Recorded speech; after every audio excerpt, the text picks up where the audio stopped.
은혜 받으실 하나님의 말씀은 로마서 2장 17절에서 24절의 말씀입니다. 유대인이라 불리는 내가 율법을 의지하며 하나님을 자랑하며 율법의 교훈을 받아 하나님의 뜻을 알고 지극히 선한 것을 분간하며 맹인의 길을 인도하는 자요 어둠에 있는 자의 빛이요 율법에 있는 지식과 진리의 모본을 가진 자로서 어리석은 자의 교사요 어린아이의 선생이라고 스스로 믿으니 그러면 다른 사람을 가르치는 내가 내 자신을 가르치지 아니하느냐? 도둑질하지 말라 선포하는 내가 도둑질하느냐? 간음하지 말라 말하는 내가 간음하느냐? 우상을 가증히 여기는 내가 신전 물건을 도둑질하느냐? 율법을 자랑하는 내가 율법을 범함으로 하나님을 욕되게 하느냐? 기록된 바와 같이 하나님의 이름이 너희 때문에 이방인 중에서 모독을 받는도다. 아멘. 우리 오른손 높이 성경책 드시고 저를 따라 기도합니다. 이것은 나의 성경책입니다. 하나님께서 내게 주신 것입니다. 나는 이 성경이 말하는 사람입니다. 나는 이 성경이 가지고 있다는 것을 가지고 있습니다. 나는 이 성경이 할 수 있다는 것을 할 수 있습니다. 오늘 설교자를 통하여 하나님의 말씀을 듣는데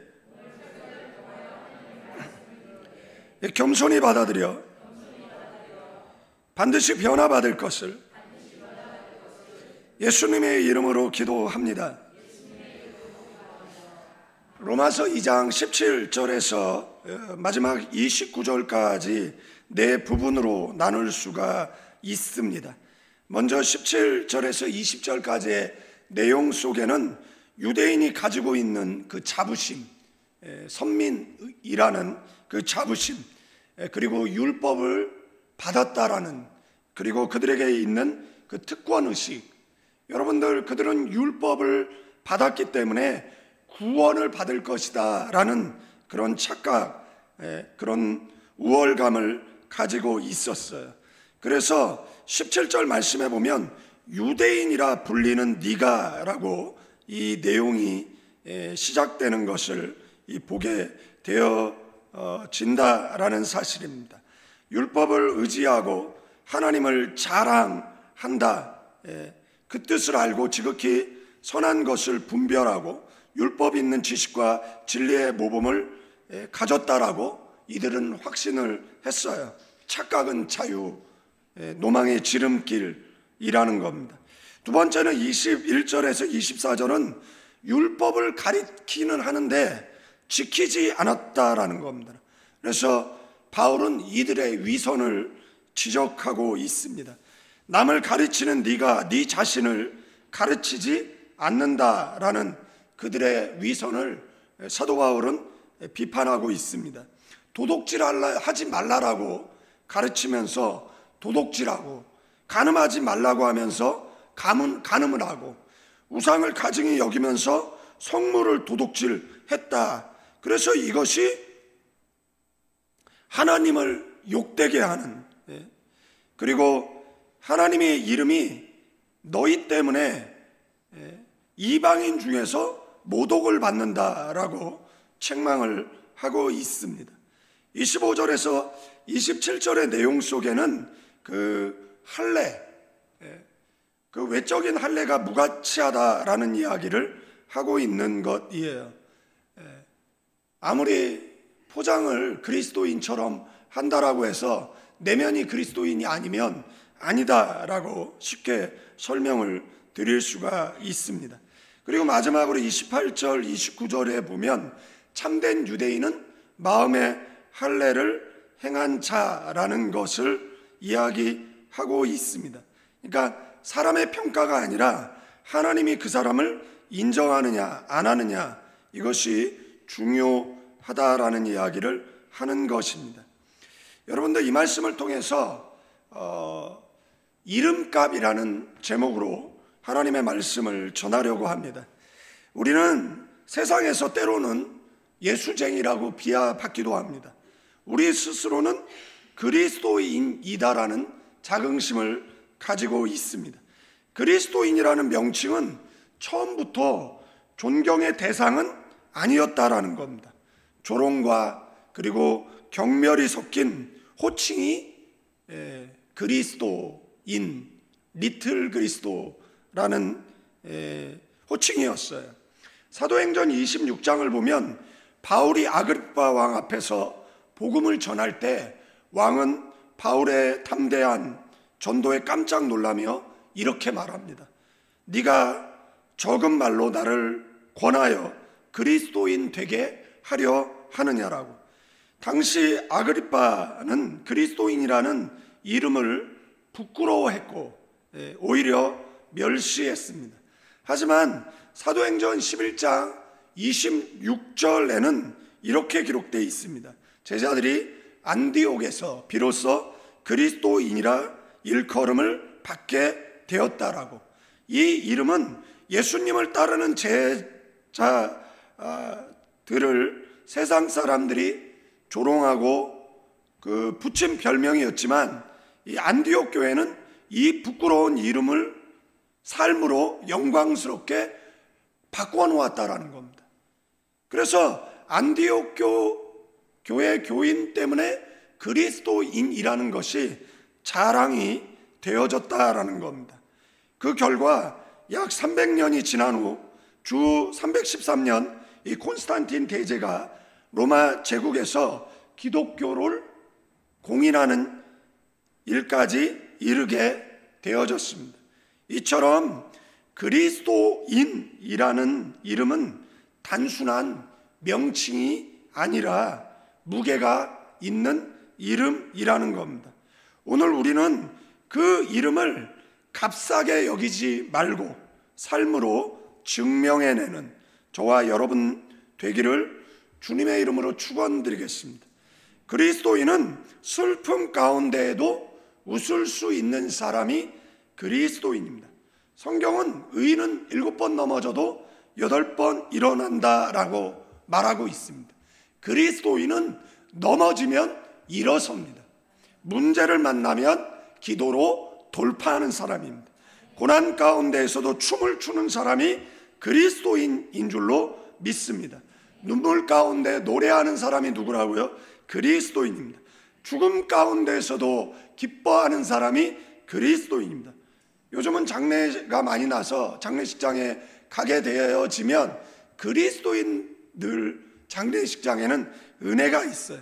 기쁨이 있고 격려가 있고 위로가 있어요.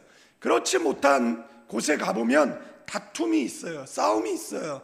그리고 얼마 되지 않는 자신이 노력해서 번 것도 아닌 부모가 남기고 간 그 재산 때문에 그 장례를 치르는 그 시간에도 싸우는 형제의 모습을 볼 때가 있습니다. 그리스도인은 절망 가운데서도 끝까지 포기하지 않는 사람들. 성경에는 1897명의 사람들이 나옵니다. 그들은 절망적인 상황 가운데 포기하지 않고 믿음의 주여 온전케 하시는 예수 그리스도를 바라보고 전진한 사람들인 줄로 믿습니다. 어두움 가운데서도 앞으로 나아가는 사람들입니다. 대적자들 가운데서도 그들을 축복하는 사람이 그리스도인입니다. 원수들 가운데서 그들을 용서하는 사람이 그리스도인입니다. 상처받고도 다시 사랑하는 사람들이 그리스도인입니다. 무너져도 다시 일어나는 사람이 그리스도인입니다. 세상이 주지 못하는 평안을 간직한 사람들이 그리스도인입니다. 보이지 않아도 믿고 느껴지지 않아도 순종하는 사람들이 그리스도인입니다. 세상의 영광보다 하나님의 영광을 선택하는 사람들이 그리스도인입니다. 자신을 드러내기보다 그리스도를 드러내는 사람들이 그리스도인입니다. 결국 십자가의 길을 따르되 기쁨으로 걸어가는 사람들, 바로 그리스도인인 줄로 믿습니다. 저와 여러분이 바로 그 그리스도인이다라는 것 신비에 새기고 살아가시는 저와 여러분 되기를 주님의 이름으로 축원드리겠습니다. 그리스도인이라는 이 헬라어는 이 크리스티아노스라는 단어에서 유래된 말인데, 그리스도에게 속한 사람, 그리스도를 닮은 사람을 의미한다라는 겁니다. 그러니까 이 이름 속에 그의 소속 그리고 그의 삶의 방향이 분명하게 나타나 있다라는 겁니다. 교회는 누구나 오라고 하지만 천국은 그리스도를 닮은 사람들만이 가는 곳이고 그런 사람들만 오라 하는 곳인 줄로 믿습니다. 그런데 오늘날 교회 안에서 나는 오래 믿었다, 나는 그리스도인이다, 나는 너보다 더 많이 안다는 영적 우월감을 갖고 있는 그러면서 새신자나 아니면 믿지 않는 그런 사람들에 대해서 배타성을 나타내는 그러한 사람들이 있습니다. 그러나 진짜 그리스도인은 자신이 믿는 그리스도를 삶으로 드러내는 사람인 줄로 믿습니다. 여러분들, 루터교 신학자 이 폴 틸리는 이런 말을 남겼습니다. 제가 근거를 찾아봤는데 찾지는 못했는데 이 중에 일부는 이야기한 것으로 보입니다. 그런데 이 틸리가 했다라고 전해지는 말이니까, 그런데 이 말이 주는 메시지가 있어서 그분이 했느냐 안 했느냐 보다는 이 내용이 주는 그 메시지가 있어서 좀 나눠보면, 기성교인 중에 10%는 이미 죽었다라는 겁니다. 80%는 잠들어 있다라는 겁니다. 오직 10%만 살아서 교회를 이끌어 간다라는 겁니다. 이것은 단순한 통계가 아니라 영적인 현실에 대한 통찰로 본다라는 것, 이름만 있고 삶이 없는 신앙의 허상을 경고하는 것이라는 겁니다. 비슷한 예로 이 알렌 교수가 소개한 통계가 있는데, 이것도 근거를 찾았는데 근거가 있지는 않습니다. 그러나 이 내용이 주는 시사하는 메시지가 있어서 좀 나누면, 20%는 주일 예배에 출석하지 않는다라는 겁니다. 25%는 기도를 해본 적이 없다는 겁니다. 35%는 성경을 읽지 않는다라는 겁니다. 40%는 11조를 하지 않는다라는 겁니다. 60%는 기독교 서적을 읽지 않는다라는 겁니다. 75%는 교회 책임을 회피한다는 겁니다. 그러니까 교회의 짐을 지려고 하지 않는다라는 겁니다. 85%는 전도를 한 번도 한 적이 없답니다. 그래서 교회가 부흥을 안 하는 것입니다. 옆 사람에게 너 때문이다. 100%는 그럼에도 불구하고 천국에는 가고 싶어 한다라는 겁니다. 정확한 근거는 없어요. 그러나 이 말이 시사하는 현실은 가볍지 않습니다. 2022년도 이 바나 리서치에서 그 발표한 내용을 보니까, 자신을 기독교인이라고 밝힌 사람 중 정기적으로 11조를 드리는 사람은 12%에 불과하다라고 하니까, 제가 앞에 말씀드린 통계는 그래도 기독교인들을 좀 체면을 세워주는 통계이지만, 막상 조사를 하면 이보다 못한 퍼센트가 나올 수도 있다라는 겁니다. 무슨 말을 하려고 하는 겁니까? 외적인 이름은 그리스도인인데 삶의 열매는 넌 크리스찬이라는 거예요. 현대교회의 실상을 적나라하게 보여주는 그런 통계라고 할 수가 있습니다. 하나님은 이름이 아닌 삶을 보신다라는 것. 로마서 2장 17절 이하에 사도 바울은 율법을 자랑하고 겉모습만 경건한 유대인을 꾸짖습니다. 17절은 어떻게 시작됩니까? 유대인이라 불리는 네가, 이렇게 시작됩니다. 나는 선민이야, 나는 율법을 받았어, 나는 너보다 의로워, 나는 저 이방인 지옥의 땔감보다는, 그러면서 자기 우월, 자아도취, 그런데 그들의 모습 속에는 뭐가 없어요? 경건의 모양은 있는데 경건의 능력이 없는 거예요. 이름은 크리스찬인데 삶은 넌 크리스찬이에요. 천국 문 앞에 서서 쥐도 안 들어가고 남도 못 들어가게 하는 거예요. 국회의원 가운데 175명이 크리스찬이라고 이야기하는데 정치는 3류 아니 4류 아니 5류에도 못 미치는 나라를 보게 되어진다라는 사실입니다. 그들은 율법을 받았고 할례를 받았지만 정작 율법을 지키지 않았어요. 하나님의 이름을 이방인 중에 오히려 뭐 하겠습니까? 욕되게 했다라는 거예요. 그러므로 바울은 로마서 2장 29절에 뭐라고 이야기했냐면 오직 이면적 유대인이 유대인이고 할례는 마음에 할지니. 무슨 말이에요? 겉모습이 유대인이 아니라 속 사람이 유대인이어야 유대인이다라는 이야기를 하는 겁니다. 그러니까 진짜 유대인 그리고 가짜 유대인, 참된 하나님의 백성은 외적인 표시가 아니라 내면의 변화와 성령의 역사로 구별되는 사람인 줄로 믿습니다. 곧 그리스도인은 마음의 할례를 받은 자, 성령 안에서 하나님을 경외하며 살아가는 자라는 것입니다. 여러분들 2002년도 미국 플로리다 한 교도소에서 한 여성이 독극물로 처형됐습니다. 그녀는 7명, 밝혀진 것만 7명 연쇄 살해한 살인범입니다. 고속도로에 차가 고장난 척 서 있는 거예요. 그러면 대부분 지나가는데 그래도 중년의 남성들이 차를 세우고 도와준다라고 합니다. 이 여인은 과거에 창녀로 살았던 전적으로 그들을 유혹해서 그리고 외진 곳으로 그리고 그들에게 총기로 난사하고 그리고 그 시신을 고속도에다가 버렸어요. 그 여자의 이름은 아이린입니다. 아이린의 뜻은 평화입니다. 그러나 이 여인은 자신의 이름과는 정반대의 인생을 살았어요. 12년 동안 재판을 했고 결국은 46세에 처형이 됐습니다. 범죄는 24살에서 34살, 한창 인생의 꽃을 피울 나이에 이 사람은 이름값 못하는 인생을 살았습니다.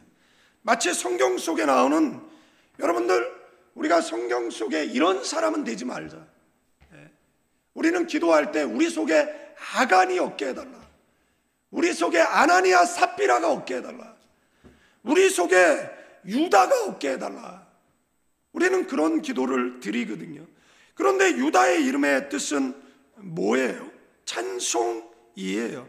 그러나 유다는 그 이름과는 전혀 다른 인생을 살았어요. 하나님의 이름에 욕된 인생을 살았어요. 우리는 우리의 이름 앞에 붙는 수식어 그리스도인이라는 이름에 걸맞는 삶을 사고 있는지를 자신에게 자문자답해야 될 줄로 믿습니다. 로마서 2장 19, 24절에 사도 바울은 이렇게 말합니다. 맹인을 길을 인도하는 자요, 어둠에 있는 자의 빛이요. 너는 맹인의 길을 인도하는 자로 살아야 되는 것이잖아요. 그리스도인은 어둠에 있는 자의 빛이 돼야 되는 것이잖아요. 네가 도둑질을 하지 말라라고 선포하면서 네가 도둑질하면 어떻게 하느냐라는 거예요. 네가 율법을 자랑하고 말씀을 가리키고 이방인들을 인도하는 교사라고 자처하면서 실제로는 뭐예요? 율법대로 살지 않는다라는 거예요. 그들의 이중성, 위선, 그것을 하나님은 책망하고 있다라는 겁니다. 오늘 우리도 이 내용을 이 시대에 우리에게 질문한다라면 나는 진짜 그리스도인인가? 필리핀에서 택시를 타면 이 메탈을 잘 속여요. 그래서 이 바산, 이 걸레를 가지고 이렇게 가려놓는 경우가 있어요. 외국인이 타면 또 잽싸게 가려요. 그러면 제가 메탈을 누르라고 하죠. 그러면은 멋쩍게 그걸 눌러요. 근데 문제는 뭐냐면 이게 빠른 속도로 올라간다는 겁니다. 100페소 정도 나올 거리인데 뭐 300페소 정도 나오는 거죠. 그러면 이제 타서 계속 얘기하는 거예요. 물어보는 거죠. 그렇지 않냐고. 그런데 꼭 그렇지 아니래요. 그러면 제가 한 5분 간격으로 뭐래요? 그렇지 않냐, 그렇지 아니다, 그렇지 않냐, 그렇지 아니다, 그렇지 않냐. 나중에는 짜증을 왜 자꾸 그러냐는 거예요. 그래서 너 닐리 그렇지 않냐? 닐리 그렇지 아니다. 왜 자꾸 그러냐는 거예요. 메타. 그랬더니 고장났대. 내고 싶은 대로 내래. 그래서 나온 대로 내죠. 근데 쫓아내려서 돈을 돌려줘요. 그래도 양심 있는 크리스찬이에요. 여러분들, 제가 경험한 예지만 여러분들 권사님들 시장 가가지고 콩나물 사면서, 옛날에는 뭐 콩나물 이렇게 팔았잖아요. 콩나물 사면서 이제 더 달라고 얘기하면서 한 움큼, 그리고서 안 된다고 하는데 한 움큼 넣죠. 그리고 그 다음에 뭐라고 얘기합니까? 교회 다녀요? 예수 믿어요? 너 같으면 너의 그런 모습 보고 교회 꽤나 다니겠다. 여러분들, 우리의 믿음의 내용은 크리스찬입니까? 나는 크리스찬의 이름값하고 살고 있는지를 자문자답하시는 저와 여러분 되기를 주님의 이름으로 축원드리겠습니다. 하나님은 사람을 외모로 보지 않으십니다. 하나님은 중심을 보신다라는 것. 아멘. 교회에 나온 모습이 아니라 그 외 모습이 크리스찬이냐라는 겁니다. 제가 유학생들한테 그런 얘기 많이 했거든요. 혼자 있을 때, 그죠? 혼자 있을 때 신앙인이 진짜 신앙인이라. 아무도 날 아는 사람이 없는 곳에서의 나의 태도가 내 신앙이다라는 이야기를 한 적이 있습니다. 여러분들, 형식이 아니라 하나님은 본질을 보시는 줄로 믿습니다. 예수님이 말씀하셨죠. 마태복음 7장 21절에 나더러 주여 주여 하는 자마다 천국에 다 들어갈 것이 아니요 다만 하늘에 계신 내 아버지의 뜻대로 행하는 자라야 들어가리라. 오늘 우리에게 필요한 것은 뭐죠? 그리스도인이라는 이름이 아니라 그 이름에 합당한 살인 줄로 믿습니다. 죽은 이름의 신자가 아니라 살아있는 믿음의 성도, 아멘, 그런 사람을 하나님은 찾고 계시는 줄로 믿습니다. 구약 성경에 하나님의 구인 광고가 나옵니다. 에레미야서 보면 예루살렘 거리를 빨리 왕래하여 보고 공의를 행하고 정직한 자, 현대적 용어로 바꾸면 크리스찬을 찾는 것이에요. 없었답니다. 그래서 멸망했어요. 수가성 우물가 여인과 대화 속에 하나님의 구인 광고가 나옵니다. 성령과 진리로 예배하는 사람을 하나님은 찾고 계시는 줄로 믿습니다. 우리의 예배는 성령 충만해서 드리는 예배입니까? 우리의 예배는 진리로 충만한 예배입니까? 여러분들, 하나님 앞에 제대로 된 예배를 드리시면 하나님께서 그 예배를 받으시고 이 자리에 있는 저와 여러분들에게 은혜를 주실 줄로 믿습니다. 우리는 그 은혜로 고해와 같은 세상 속에 낙심하지 않고 절망하지 않고 더 나은 미래를 향해 전진해 나가는 줄로 믿습니다. 서두에 말씀드렸잖아요. 그리스도인이 누구냐? 상처받고도 다시 사랑하는 사람. 무너져도 망해도 넘어져도, 의인은 7번 넘어져도 몇 번 일어납니까? 8번 일어나죠. 내가 왜 좌절하지 않습니까? 왜 다시 일어날 수 있죠? 크리스찬이기 때문에 그렇습니다. 옆 사람에게 안 주고 안 망해, 이까짓 것쯤이야 라고 하면서 툴툴 털고 다시 일어서서 저 천성을 향한 믿음의 행진을 멈추지 않는 저와 여러분 되기를 축원드리겠습니다. 여러분들, 하나님의 구인 간구는 누구를 찾는 거예요? 하나님은 사람을 통해서 일합니다. 정치 변화도 사람을 통해서 하시는 것이고요, 경제 민주화도 사람을 통해서 하는 겁니다. 하나님의 나라 확장도 사람을 통해서 하는 겁니다. 문화의 그런 바른 방향으로 틀어내는 것도 하나님은 사람을 통해서 합니다. 그 사람이 누구라고요? 크리스찬. 아멘. 그렇기 때문에 우리는 크리스찬답게 살아갈 때 세상은 더 아름다운 세상, 하나님 앞에 영광되어지는 세상이 되어질 줄로 믿습니다. 이제는 우리 주 예수 그리스도의 은혜와 우리 아버지 하나님의 극진하신 사랑, 성령님의 감화감동, 교통 충만 축복하심이 이 자리에 다시 한번 신앙의 옷깃을 여미는 믿음의 사람들 위에, 가나안 교회 위에, 필리핀 임마누엘 교회 위에, 조국 대한민국과 선교지 필리핀 위에 이제로부터 영원까지 함께 계실지어다.